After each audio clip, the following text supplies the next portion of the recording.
마태복음 6장 9절 말씀. 하늘에 계신 우리 아버지여, 이름이 거룩히 여김을 받으시오며, 나라가 임하시오며, 뜻이 하늘에서 이루어진 것 같이 땅에서도 이루어지이다. 오늘 우리에게 일용할 양식을 주시옵고, 우리가 우리에게 죄 지은 자를 사하여 준 것 같이 우리 죄를 사하여 주시옵고, 우리를 시험에 들게 하지 마시옵고, 다만 악에서 구하시옵소서. 나라와 권세와 영광이 아버지께 영원히 있사옵나이다. 아멘. 할렐루야. 계속해서 여러분들 하늘의 기름 부음, 내 안에 거하시는 성령 하나님의 기름 부음을 함께 누리시기를 축원합니다. 참으로 여러분들이 이 세상을 다스리는 놀라운 권세자고 왕권을 소유한 자고 상속자입니다. 이것을 한시도 잊지 않고 우리가 느끼면서 살아가기를 축원합니다. 그런데 지난주에 우리가 어떤 말씀을 전했죠? 바로 일용할 양식에 대한 부분을 자세히 더 풀어드렸습니다. 영적인 영양 실조의 상태가 어떤지 세 가지에 대한 핵심적인 저주 세 가지를 말씀드렸는데, 그래서 그것 때문에 우리가 정말 악에게 묶여서 사람으로서 정말 찬란한 하나님의 자녀다운 그 능력과 권세와 행복을 누리지 못하고 세상 가운데 찌들어 살고 짓눌려 살고, 그런 모든 원인들이 바로 우리가 영적으로 영양실조에 걸렸고, 그것에 대한 구체적인 것들이 바로 세 가지 얘기를 했는데, 그 세 가지를 또 오늘도 그 다음 말씀과 더불어서 약간 더 풀어드릴 겁니다. 그런데 설교를 듣고 나서 피드백들이 좀 나왔어요. 근데 그 피드백 중에 이런 피드백을 하셨어요. 어떤 한 분이신데 이분은 잘못된 그 종교적인 목회자예요. 제가 보기엔 거의 사꾼이죠. 그런 사꾼과 같은 목회자에 의해서 피폐된 삶을 살았던 한 성도님이 계세요. 그런데 그분이 그렇게 말씀하시는 거예요. 그래서 목사님 말씀이 아니라 성경 말씀을 믿으라고 하시는 거군요. 왜냐하면 이분이 뭐라고 하시냐면요, 자기가 그동안 성경을 읽지 않았다는 거예요. 읽지 않게 된 이유가 뭐냐면 어느 느낌 때문에 그렇다는 거예요. 그 느낌이 뭐냐면 성경을 읽으면 하나님이 그 교회에서 하나님의 형상을 지적질하고 심판하고 하는 두려운 하나님으로 너무 많이 형상화 시켜가지고 성경을 읽으면 그 성경이 너무 거룩해서 나를 정죄할 것 같다는 거예요. 그래서 성경과 가까이 하고 싶은 마음이 들지 않았다는 거예요. 성경이 사랑의 편지잖아요. 하나님이 우리 자녀들에게 주시는 연애 편지잖아요. 그분의 따스함과 그분의 은혜와 그분의 깊은 놀라운 형상들로 우리가 그분과 마주하면서 우리가 그분의 품 안에서 우리가 위로받고 힘을 내고 이 땅을 다스리는 영적인 양식이잖아요. 근데 영적 양식이 먹기가 부담스러워. 맛이 없어. 마치 먹으면 내가 어떻게 될 것 같고 막 이런 느낌이에요. 나한테 도움이 안 될 것 같고 너무 맛이 없고 이렇게 느껴지게 됐다는 거예요. 그러니까 자연스럽게 성경을 읽지 않았다는 거예요. 뭐라고요? 왜? 정죄가 받을까 봐. 내 죄가 발견될까 봐. 나도 몰랐던 내 죄가 또 나타날까 봐 성경을 읽으면 마음이 너무너무 불편했다는 거예요. 하나님은 우리를 너무너무 사랑하십니다. 말씀을 읽을 때 따뜻함이 느껴지지 않잖아요? 그거는요, 여러분들이 악의 음성을 듣고 있는 거예요. 말씀을 보고 있는데 두려움이 생기고 내 죄를 지적하는 것 같고, 진짜 하나님은요, 내 죄를, 내가 성경을 볼 때 하나님으로부터 음성을 듣는다면 내가 내 죄가 드러나는 구절을 읽고 있어도요, 내 안에 깊은 기쁨이 흘러넘쳐야 돼요. 이게 참 빛이에요. 근데 사단이 만든 거짓빛은요, 그 거룩한, 내가 이루지 못하고 있는 그 거룩한 기준을 들이대고 왜 너 그렇게 사냐고 지적질하고 두렵게 해요. 근데 참 하나님은 우리의 죄를 드러내실지라도 우리로 기쁘게 만드시는 분이에요. 이게 진정한 하나님 아버지십니다. 성경 읽을 때 속지 마십시오. 만약에 그런 감정이 든다, 하나님 왜 그렇죠? 라고 가져가서 여쭙고 듣고 내가 왜 이 놀라운 말씀을 나로 하여금 온전히 회개하라고 주시는 말씀을 기쁨과 감사가 아니라 두렵고 싫은 마음이 들게 만드는 그 내 무의식 안에 숨겨져 있는 악의 요새를 찾을 수 있는 기회가 생기는 거예요. 만약에 여러분들이 그것을 기쁨과 감사로 느껴지지 않는다면. 이것을 여러분 반드시 기억하십시오. 하나님은 절대로 여러분을 지적하거나 두렵게 하거나 판단하시지 않는 분입니다. 이게 진정한 신만이 할 수 있는 거예요. 그러나 이 세상의 종교 그리고 수많은 교회에서 얘기하는 하나님의 거짓된 형상은 바로 심판하신 하나님이에요. 그래서 두려울 수밖에 없죠. 우리가 죄 지었을 때 우리는 어떻게 해야 돼요? 우리가 더 이상 그 죄를 짓지 않기 위해서는 우리가 어떻게 해야 돼요? 하나님 품으로 달려가야죠. 달려가서 그 품 안에 있어야 내가 이 죄를 내가 거절할 수 있는 힘이 생기고 새 사람을 입을 수 있는 힘이 생기니까 결국은 이 죄를 계속 지으면서도 나중에는 점점점 짓기 싫어지고 나중에 구역질이 나서 아예 멈춰버리게 되는 능력이 생기는 거죠. 지금 종교가 얘기하는 것들은, 종교가 얘기하는 신은요, 너희들이 잘하면 내가 받아줄 게잖아요. 그런데 교회에서마저 그렇게 얘기하면 안 되는 거죠. 사단이 만든 신과 참 하나님이 다르죠. 그러니까 이런 하나님을 만나지 못하고 종교적인 하나님을 만나서 삶을 살다 보니까 우리는 내 가족이 잘못했을 때, 내 가족이 잘못했을 때 엄마로서, 아빠로서 기분이 상하는 거예요. 잘못된 눈빛으로 바라보는 거예요. 제가 나의 갈망은이라는 그 찬양을 참 너무 좋아하는 이유가 뭐냐면 주님의 눈에 비춰진 아름다움을 보리.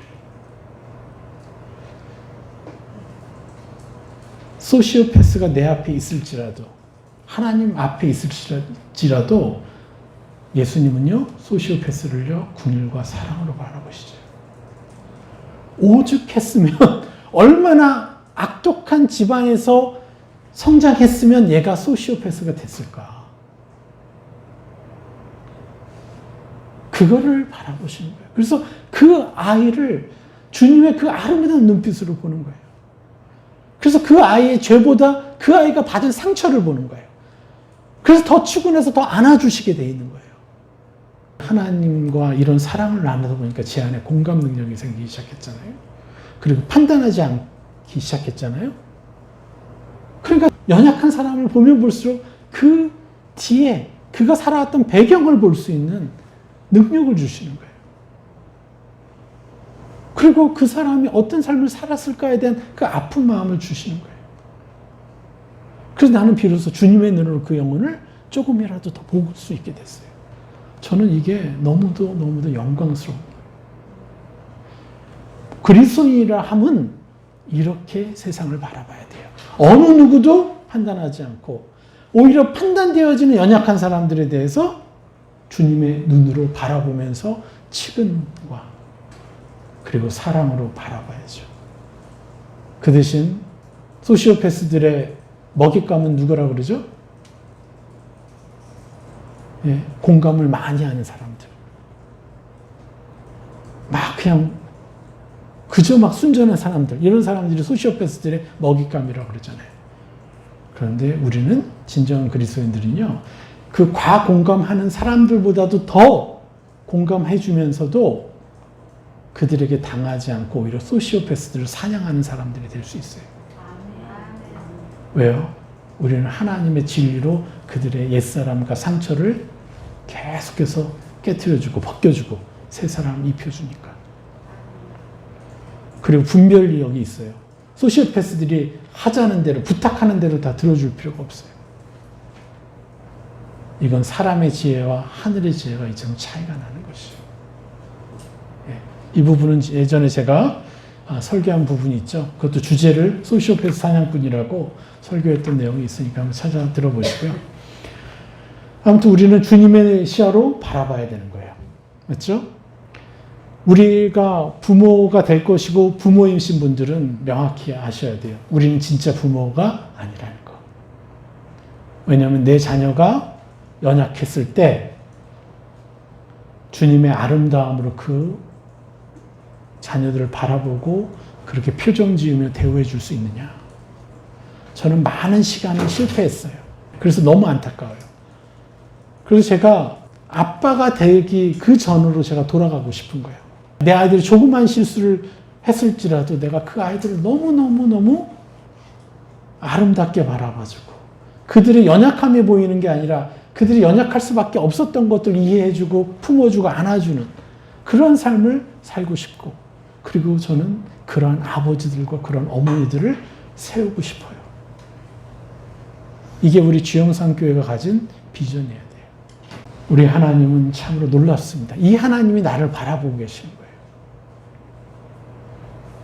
그래서 인간의 부모의 수준과는 차원이 다른 놀라운 형상, 놀라운 사랑의 하나님을 우리가 누려야 되는 것이죠.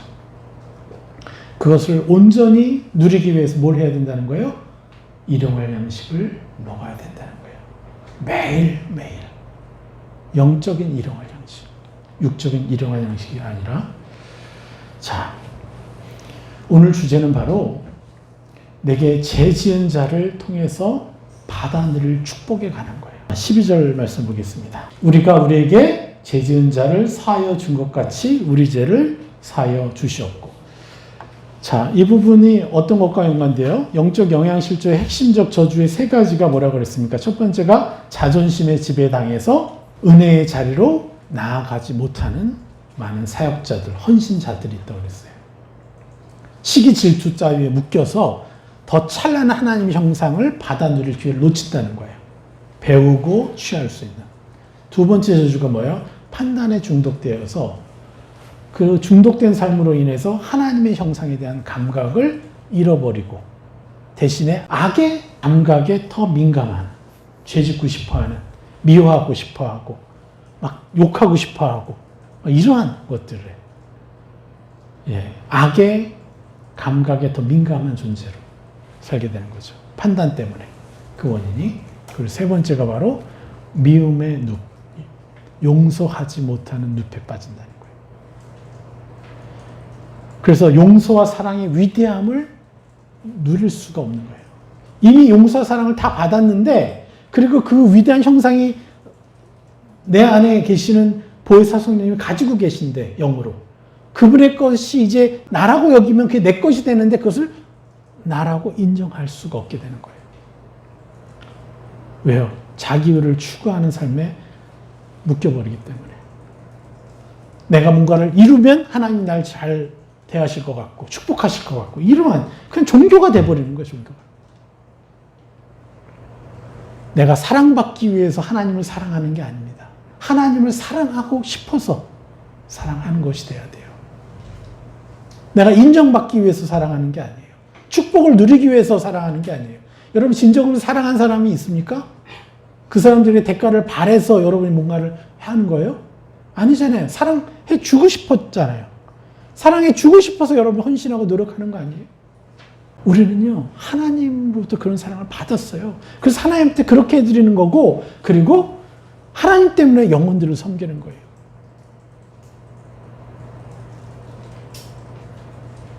사람들로부터 우리가 받을 것이 필요가 없어요. 우리는 주는 사람이어만 되는 거예요. 그래서 우리가 자기 의를 추구하는 삶을 쳇바퀴 돌듯이 살다 보니까 교회 다니지 20년, 30년, 40년 목회를 그렇게 해도 남 하나 판단하는 것을 벗어나지 못하고 용서하지 못하고 미워하고 그러고 있는 거예요. 그러니까 하나님의 놀라우신 그 사랑이 안 느껴지죠.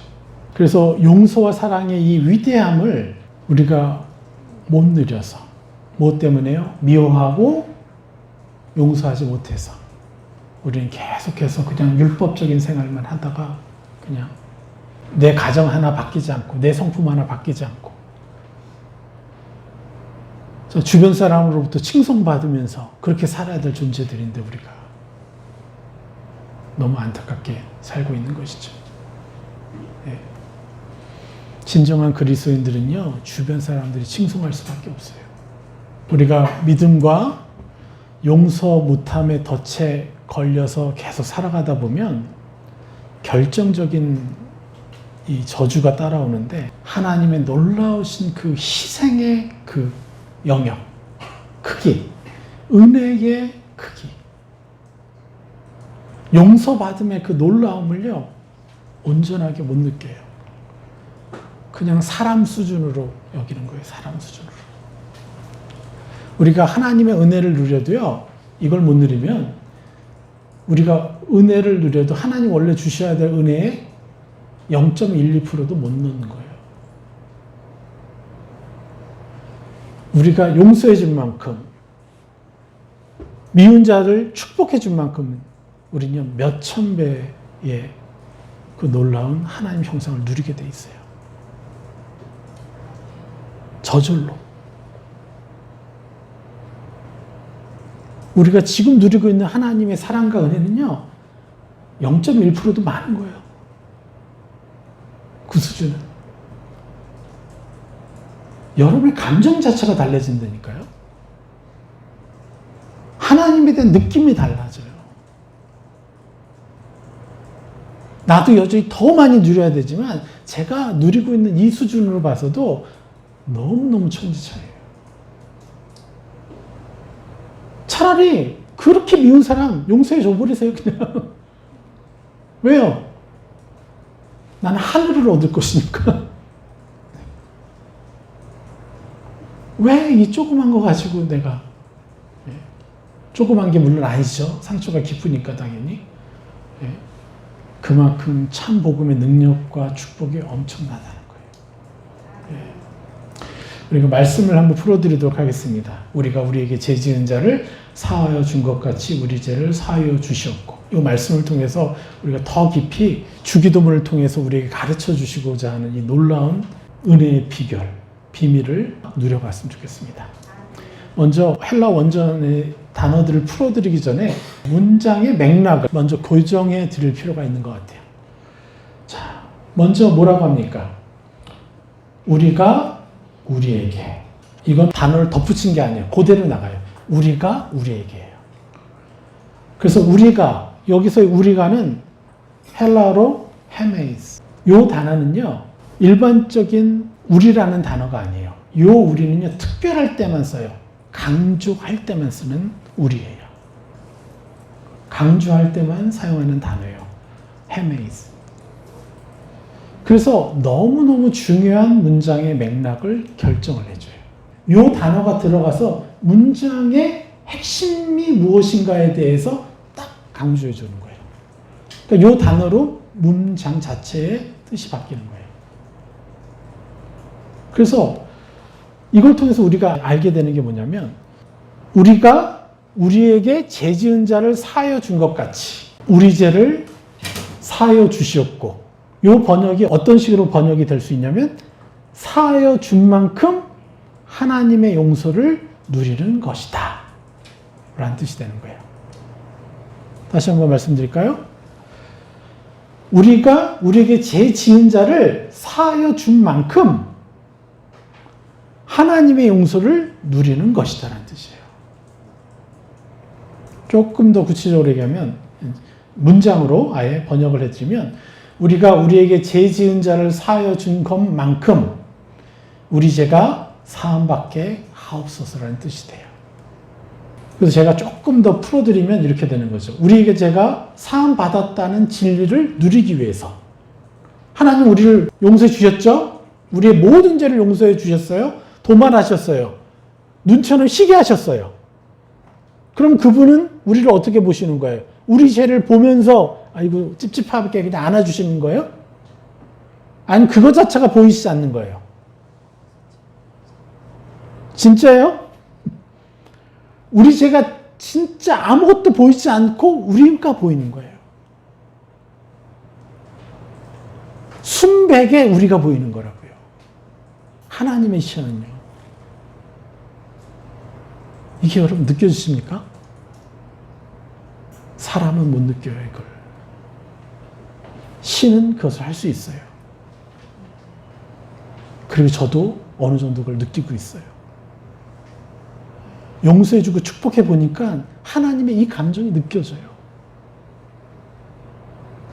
그래서 저 사람의 죄보다 저 사람의 그 본질 너무 찬란하고 하나님 용서하셨고 저 사람은 얼마나 그가 가지고 있는 상처가 너무 많고 연약함이 너무 많은 만큼 난 더 찬란하게 바뀔 그 사람이 보이는 거예요. 하나님은요, 죄를 도말하셨고 하나님의 시야와 감정은 죄가 아니라 그 영혼의 자신의 보혈로 깨끗게 된 그 영혼을 보시는 거예요. 그 영혼을 느끼는 거예요. 여러분들이 자녀가 문제가 있어요. 그런데 이 아이가 조금이라도 웃으면서 와주면은 여러분 갑자기 감정이 확 바뀌지 않아요? 침울해 있다가도 행복해지지 않아요? 왜 그래요? 그 아이의 연약함이 없어진 게 아닌데. 우리 인간도 자기 자녀에게 느낄 수 있는 이 수준인데 하나님은 차원이 다르시죠.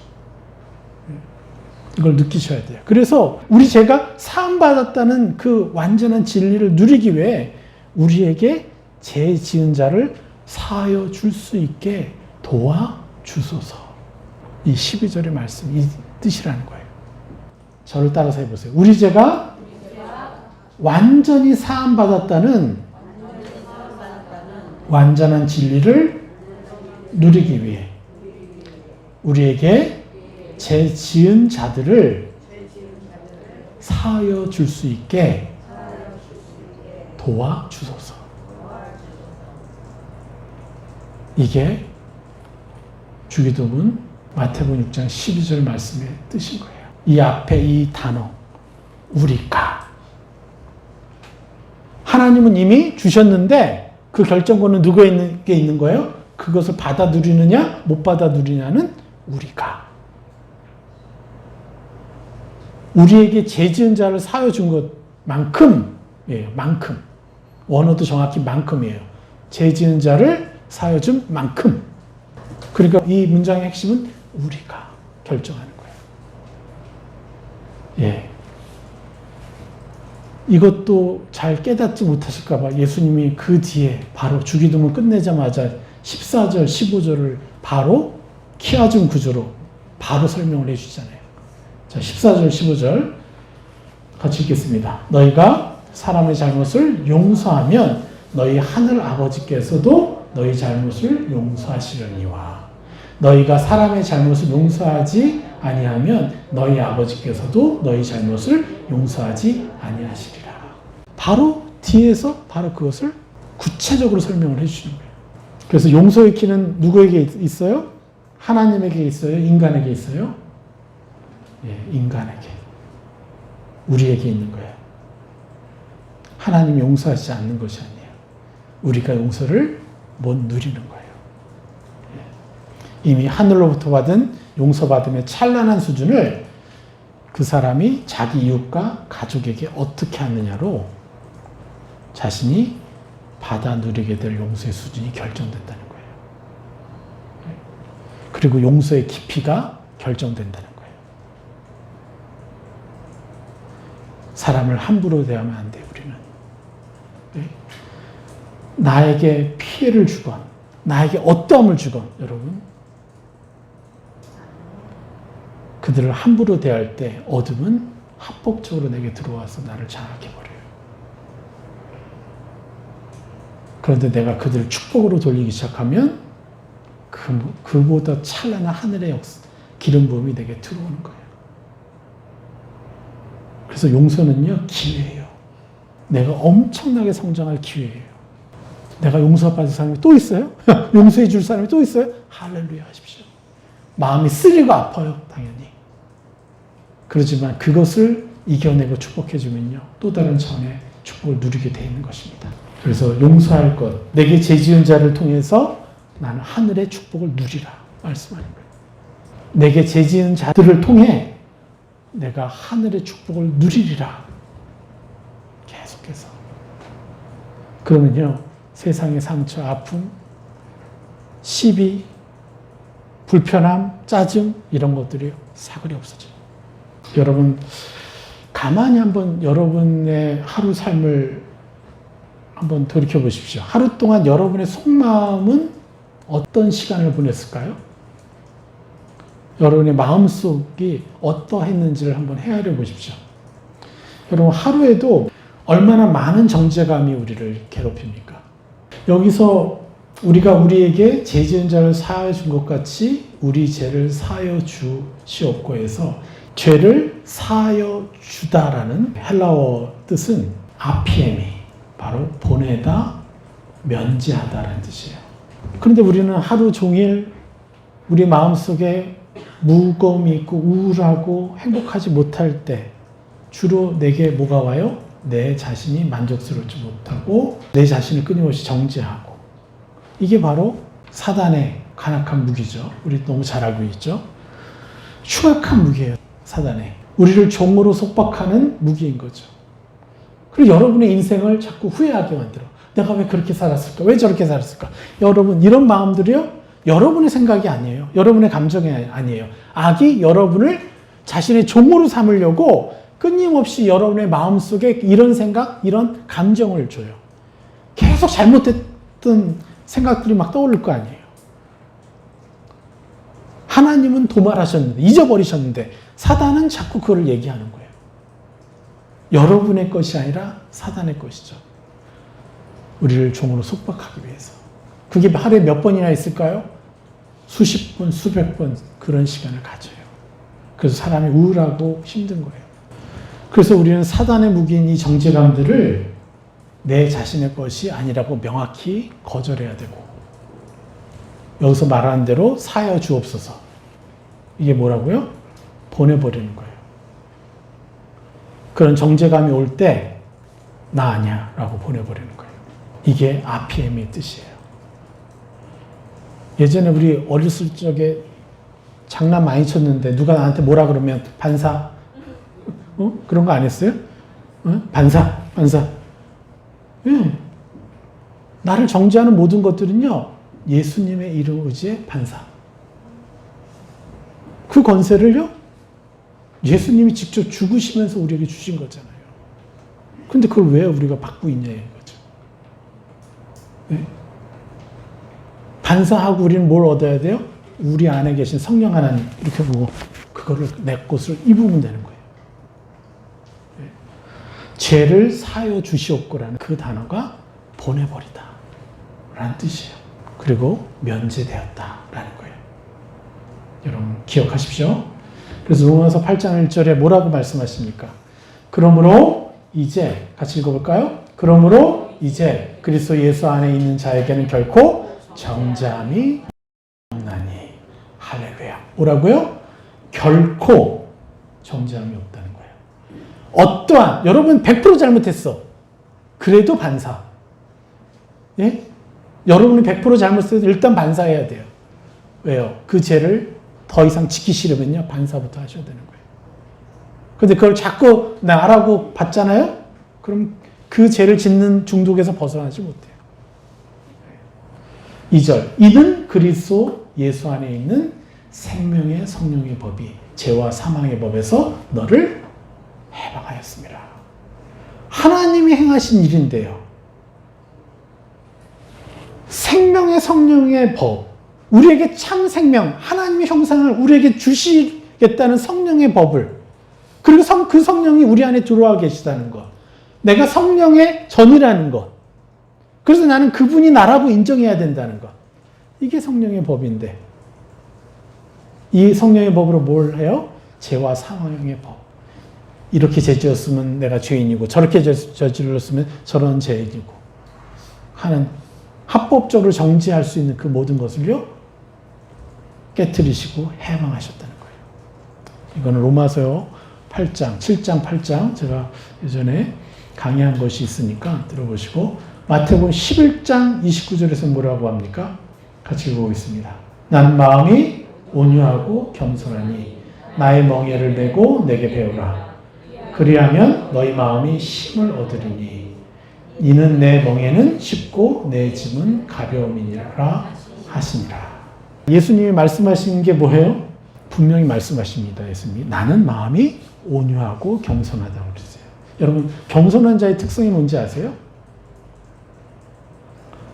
그 누구도 판단하지 않습니다. 내 자녀도, 내 아내도, 내 남편도, 내 부모도, 가족끼리가 힘들잖아요. 제일 판단되어지고, 이 남들은 내가 그래 축복해 줄게. 그런데 가족은 막 힘들 때가 있어요. 너무 수십 년간 봐왔던 거니까. 이 기도해도 소용없을 것 같고, 그렇지 않아요? 네. 그런데 여러분, 겸손한 자는요, 그 누구도 판단하지 않습니다. 오로지 새 사람을 입혀줄 뿐이에요. 그들이 옛사람으로 내게 보여질지라도 나는 그를 사랑하는 눈빛으로 바라봐 줄 수 있어야 돼요. 이게 예수님의 겸손함이에요. 이거는요, 목사가 된다고, 선교사가 된다고, 장로가 된다고 바뀔 수 있는 게 아니에요. 하나님의 말씀, 영의 양식을 나로 입을 때만 가능한 거예요. 여러분은 예수님처럼 겸손한 자입니다. 왜 이렇게 작아요, 이거 성내? 아니, 입어야죠. 우리가 침노해야지, 천국의 거를. 누가 여러분이 그렇대? 지금? 그런 게 아니라, 여러분 안에 그 위대한 성령 안에 계시니까 그분을 나라고 인정하는 거죠. 네? 그렇게 될 때 정말 그렇게 하고 싶어지잖아요. 네? 다 부족한 우리가 뭐 어떻게 하겠어요? 네? 분명 말씀하셨어요. 쉽고 내 짐은 가볍다라고 말씀하셨어요. 여러분, 멍에에 대해서 알고 계십니까? 멍에가 어디다가 하는 거예요? 많은 사람들이 멍에가 이 콧대인지 알아요? 이렇게 해가지고 이거 끌고 가는 거, 그걸 멍에라고 생각해요. 코가 이렇게 뚫리면 끝만 잡고 가도 손은 끌려 다니잖아요. 어쩔 수 없지. 그죠? 이거는요, 멍에가 아니에요. 멍에는 뭐냐면, 어미소가, 일에 능숙한 어미소가 이제 어린 송아지를 옆에다 붙여놓고 어미소와 아기소를 이렇게 연결시켜 주는 거예요. 그래서 아기소는요, 그냥 엄마가 그렇게 가면 자기도 그냥 따라다니는 거야, 그냥. 얘가 뭐 끌고 가는 게 아니에요. 그냥 엄마 따라가는 대로 자기로 가는 거야. 밭을 가는 게 아니에요. 송아지는. 엄마가 밭을 가는 거예요. 그러면서 이게 숙달이 되다 보면 나중에 이 송아지도 커가면서 자기도 하게 되는 거예요. 그러니까 멍에는요, 진짜 쉽고 가벼운 거예요. 그런데 교회가 그렇게 만들었잖아요. 예수님의 멍에를 무겁게. 자기 십자가를 지고 희생해야 되고 이렇게 해가지고, 그리고 막 너 이 율법 안 지켰어? 판단하시고 막 그렇게 만들어 버렸잖아요. 그런 하나님하고 누가 만나고 싶어 합니까? 복장 터지는 거예요, 진짜. 이 위대한 하나님이 어떻게 그리스 로마 신하도 아니고 그렇게까지 이렇게 하나님 형상이 추락해 버렸는지. 이 목회자가 그 삶을 살지 못하면요, 이런 하나님을 만날 수가 없어요. 예수님이 엄청나게 희생하셨으니까 나도 어느 정도는 희생해야 되는 거 아니야? 막 이런 식으로 생각한다는 거예요. 절대 그렇지 않습니다. 여러분이 힘들어요? 어려워요? 예수님께 다 가져가서 그 품에 안겨보세요. 다 쉬워집니다. 여러분 이 수준으로 올라가면 다 쉬워져요. 예수님만큼 여러분을 최고로 배려해 주시는 분이 어디 있어요? 이 세상에. 여러분이 할 수 없는 걸 하라고 강요를 절대 안 하시는 분이에요. 예수님은 강요를 안 했는데 스스로 강요받아서 악에 의해서 속아서 저는 그렇게 수십 년을 헌신했던 것 같아요. 최소 10년을. 그럴 때는요, 막 머리에서 피 흘리면서 사역했던 것 같아요. 왜 이거 안 해, 저거 안 해, 이러면서. 그럴 필요가 없어요. 그렇게 사역해서 남은 제자가 얼마나 있습니까? 삶의 변화도 없고. 지금 요 몇 년 사이에 여러분의 삶이 훨씬 더 찬란하게 바뀌었죠. 저도 제 의로 막 달려가면서 사역하느라고 그냥 이리 깨지고 저리 깨지고 말 안 들으면 화가 나고 막 이러고만 있었지. 하나님께 가져가면 다 하나님께서 다 그분의 마음으로 품어주시고 이해시켜주시고 판단이 아니라 저 사람이 오죽하면 저렇게 말을 안 듣나, 오죽하면 이렇게 안 오나, 이런 것들을 이제 알게 하시니까 판단이 아니라 계속 입혀줄 수 있는. 그러니까 점점점 하나님의 그 나를 향한 사랑이 더 깊어질 수밖에 없고, 그러니까 여유가 있어지는 거예요. 굉장히. 그냥 우리는요, 그래서 예수님이 다 하시니까 다 하시는 걸 우리는 흉내만 내면 되는 거예요. 그래서 예수님이 인류를 사랑하세요? 그럼 나도 그렇게 사랑하는 사람입니다. 라고 그렇게 흉내내면서 선포하는 거예요. 그럼 어느 날 입혀져서 어느 날 정말 나에게 아무 유익이 없는데 저 영혼을 돕고 싶어. 예수님처럼. 근데 그게 너무 가치 있는 일처럼 느껴져. 그래서 하게 되는 거예요. 고린도전서 1장 30절에 뭐라고 얘기합니까? 너희는 하나님으로부터 나서 그리스도 예수 안에 있고 예수는 하나님으로부터 나와서 우리에게 지혜와 의로움과 거룩함과 구원함이 되셨으니. 다시 한번 읽어볼까요? 너희는 하나님으로부터 나서, 우리가 그리스도 예수 안에 있고 그런데 예수는 하나님으로부터 나와서 우리에게 지혜와 의로움과 거룩함과 구원함이 되셨으니. 우리의 지혜, 우리의 의로움, 우리의 거룩함, 우리의 구원함이 예수님이시라는 거죠. 그래서 예수님이 의로우시기 때문에 우리가 의로운 자인 거예요. 예? 여러분이 뭘 잘해서가 아니에요. 그냥 여러분 자체가 예수님이 의로우시기 때문에 내가 의로운 자군요 라고 여러분을 감정으로까지 느껴야 돼요. 예수님이 거룩하셔서 우리가 거룩한 자인 것이에요. 여러분이 뭘 해서가 아니라 여러분 자체가 거룩한 자라고 느껴야 돼요. 그 느낄 때 우리는 거룩하고 싶어져요. 거룩하지 않은 것을 싫어하게 돼요. 먼저 여러분 증거를 만들지 말고요. 자기 의로 만들지 말고 먼저 인정하십시오. 그리고 예수님이 구원시켜 주셨기 때문에 우리가 구원받은 신분을 얻은 거잖아요. 우리가 뭘 해서 구원받았어요? 아니잖아요. 그분이 이미 모든 것을 용서하시고 자신의 보혈로 모든 죄를 사하시고 준비하셨어요. 그래서 그걸 내가 받아들였기 때문에 우리는 구원받은 신분을 얻은 거잖아요. 그 모든 건 누가 하신 거예요? 예수님이 하셨잖아요. 예수님이 구원시켜 주신 거예요. 예수님이 여러분을 그리고 그 자리로 부르신 거예요. 그러니까 우리는 구원받은 자인 거예요. 그냥. 그걸 인정해야 되지. 뭔가 내가 스스로 뭔가를 해서 하려고 하니까. 그러니까 이런 경우는요. 막 서로 경쟁해요. 성도들끼리. 저 사람이 더 잘하는 것 같아. 이런 식으로 삐지고 시기 질투하고. 우리가 하나님이 하셨고 예수님이 하신 걸 내가 얻는 것이라고 하면요. 저 사람도 축복해 줄 수 있고 나도 축복해 줄 수 있는 거예요. 시기 질투가 그 자리에 남아있을 수가 없어요. 쫓겨나요. 빛에 타버려요. 어디 몰려간다는 거예요. 그래서 처음에 뭐라고 합니까? 예수는 하나님으로부터 나와서 우리에게 지혜와 라고 했잖아요. 그 지혜. 예수님이 지혜로우셔서 우리가 예수의 지혜로 살 수 있는 거예요. 이해가 되십니까? 예수님이 지혜로우신 분이기 때문에 우리가 지혜롭게 살 수 있는 거예요. 어떻게 해요? 자꾸 예수님이 말씀하신 형상들을 나라고 자꾸 입으면요, 저절로 지혜가 생겨요. 네. 자기 입술을 컨트롤할 수 있기 시작해요.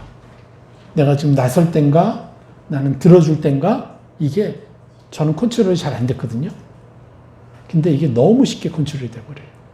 그래서 예수님의 지혜, 바로 하늘의 형상을 나로 자꾸 입으면 내 안에 찬란한 것들이 나와서 내가 악한 것들이 나를 충동질하고 나로 하여금 자꾸 할 필요 없는 것을 하게 만들고 죄 짓는 것부터 시작해서 일상에까지 지적질하고 싶은 거를 지적질하고 싶지 않게 만들고 이런 것들이 형상이 채워지니까 되는 거지.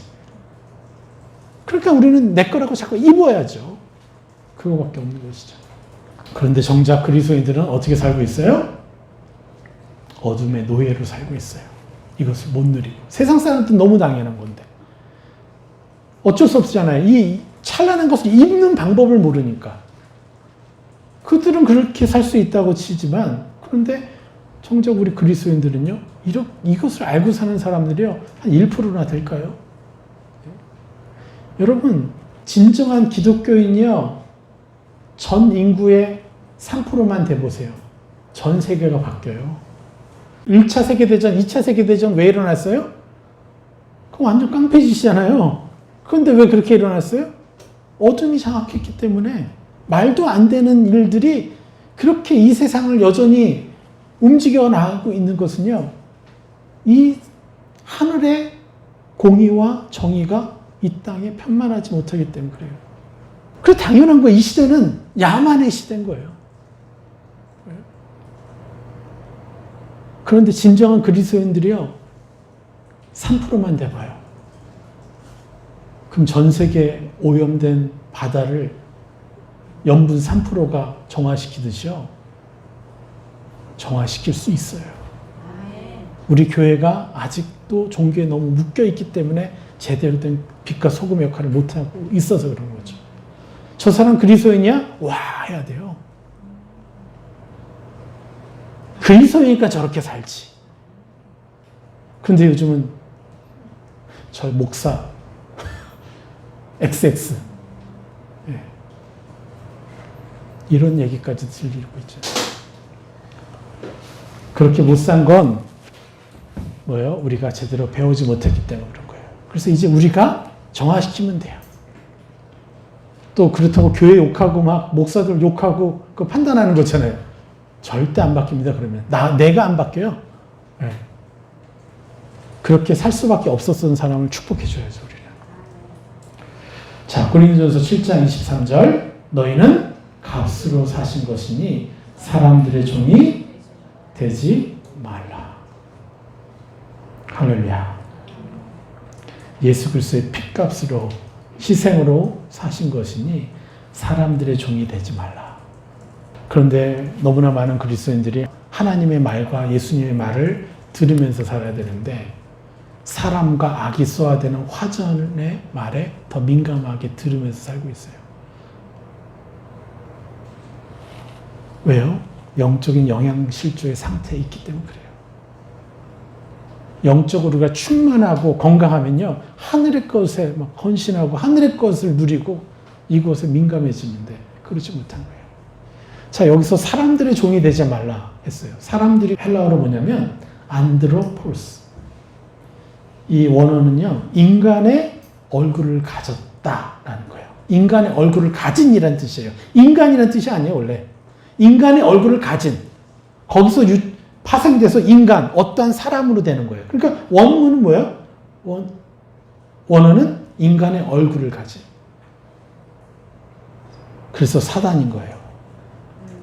사단이 마음속에서 나인 척하면서 말하고 있잖아요.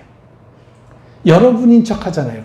사단이 여러분 안에서, 악한 영들이 여러분 안에서 속삭일 때 1인칭을 써요, 2인칭을 써요? 너는 저 사람 미워해야 돼. 저 사람 밉지? 이렇게 얘기하지 않잖아요. 나는 저 사람 너무 밉다. 사단은요, 늘 1인칭으로 나의 생각인 것 같고, 나의 감정인 것 같이 얘기해요. 그게 안드로포스예요. 인간의 얼굴을 가진 나인 것처럼. 그래서 사람들의 종이 되지 말라라는 이 뜻은요, 사단의 종이 되지 말라라는 뜻이 되는 거예요. 내 생각 있냐? 내 감정 있냐? 내 의지 있냐? 나인 것처럼 속이는 존재들. 이게 악한 영들인 것이죠. 그래서 우리는 악한 영들의 종이 되지 말아야 됩니다. 특히 세상 사람들, 또 악한 영들에게 지배당해서 악한 일을 하고 있는 세상 사람들 있잖아요. 가스라이팅 잘하는 소시오패스들.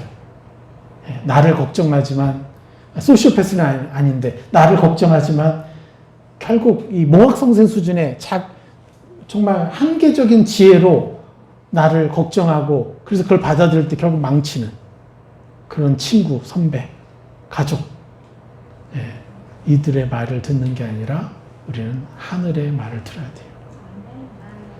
그 하늘에 어디와 계세요? 내 안에 계세요. 내 안에. 내 안에. 그분을 나의 주인으로 모셔야 된다는 거예요. 그래서 우리는 온전하게 이분의 말을 듣고 이분의 말씀으로 나를 인정하기 시작할 때, 영적인 양식을 온전히 먹을 때 우리는 어떻게 돼요? 이겨나갈 수 있죠. 근데 그것을 잘할 수 있는 아주 빠른 지름길이 뭐예요? 나를 미워하는 자, 내가 미운 자.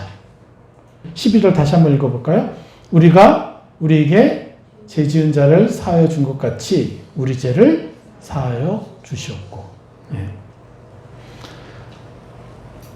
여기서 죄 지은 자라는 그 원어가 오페일레테스인데, 그게 뭐냐면 뜻이 채무자라는 뜻이에요. 돈을 엄청 빌렸는데요, 안 갚아요. 갚을 생각이 없어요. 그 채무자. 그럼 뭐예요? 철천지 원수죠. 이런 사람까지도 우리가 용서해주고, 그리고 진정한 용서가 뭐예요?